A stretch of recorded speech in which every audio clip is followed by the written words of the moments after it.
Thanks for tuning in to another Infinite Flight tutorial. In this video, I'll show you Center's primary functions and how to get started. Center is an ATC facility responsible for large stretches of airspace, most times at high altitude for the phase of flight between your arrival and departure. Center, sometimes referred to as a Flight Information Area or FIR, owns airspace from the surface to 60,000 feet.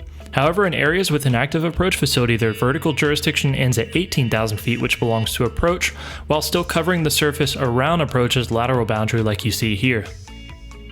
Center's primary role on Infinite Flight is to monitor and separate aircraft during their climb and cruise, while also setting the arrival sequence for approach, managing aircraft's initial descent, sometimes on a filed star. Let's slow it down and look at a few key concepts to better understand how Center works. To begin, let's talk facility selection. From your home screen, we open our ATC interface, select stations, and choose an airport. While centers are not attached to any one airport, you can find all surrounding center facilities on airport lists that fall within their jurisdiction. Each center sector is defined by the bold white boundary on the map, changing to a green border once selected. Center frequencies have a 270 nautical mile range, so you may need to choose all available frequencies for a specific sector to have full radio coverage within the center boundaries. Once open, you can use your settings to configure the radar scope however you would like. At any time, you can also toggle your desired procedures on and off by selecting the airport icon, tap the procedure abbreviation and display any SIDS, stars, or instrument approaches, also changing the opacity to be less distracting if needed. Plug in with me and let's work a few aircraft. The first to contact me is just checked in. You'll be hearing this a lot. By responding radar contact, I've assumed control of that aircraft and approved them to continue on their filed route and desired altitude. If needed, you can also ask for their approach request at this time should you be providing service all the way to their destination. As aircraft check in, it's important to always review their flight plan and filed procedures by tapping the aircraft icon and selecting Show Information. Starship 1 is not filed an appropriate star into Atlanta, so I've opened my miscellaneous message menu and will instruct them to amend their flight plan to include an ATC preferred star. Golf Mike India Sierra Hotel, with you at 18,000 feet. Starship 1, amend flight plan to include ATC preferred star at destination.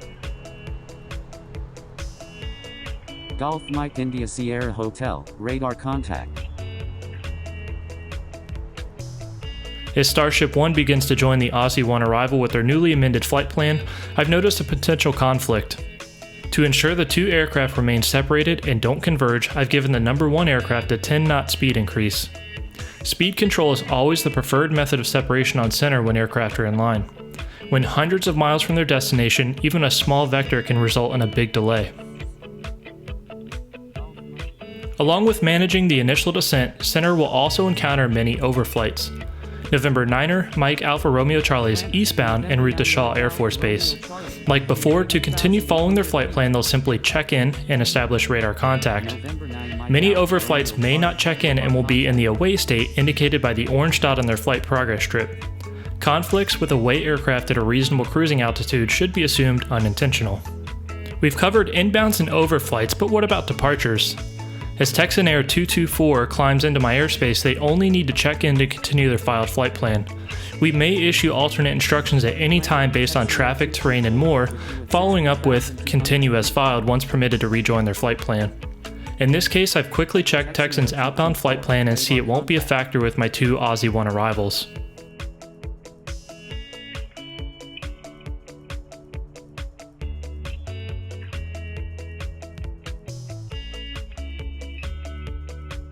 As aircraft approach their top of descent with a filed star, they'll request a descent via, which allows them to follow the published altitude restrictions and lateral waypoints without requesting each altitude change individually.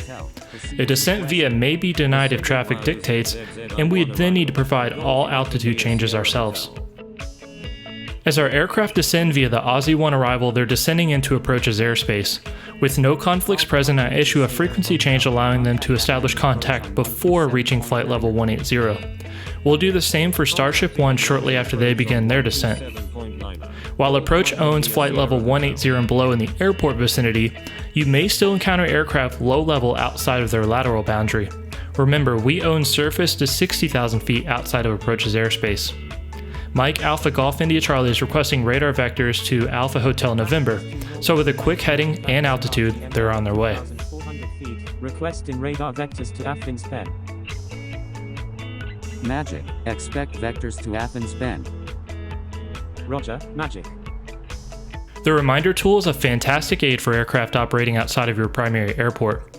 By using the drag and vector tool, we can drag to the location where we'd like a reminder, and a notification will appear once they've reached a desired location or time, reminding us to begin their initial descent and a handoff to Unicom.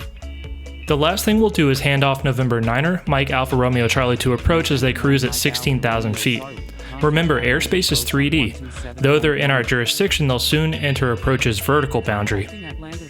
So we've covered a few key center functions, but head on over to our user guide linked below for a more in-depth look at center and its many intricacies.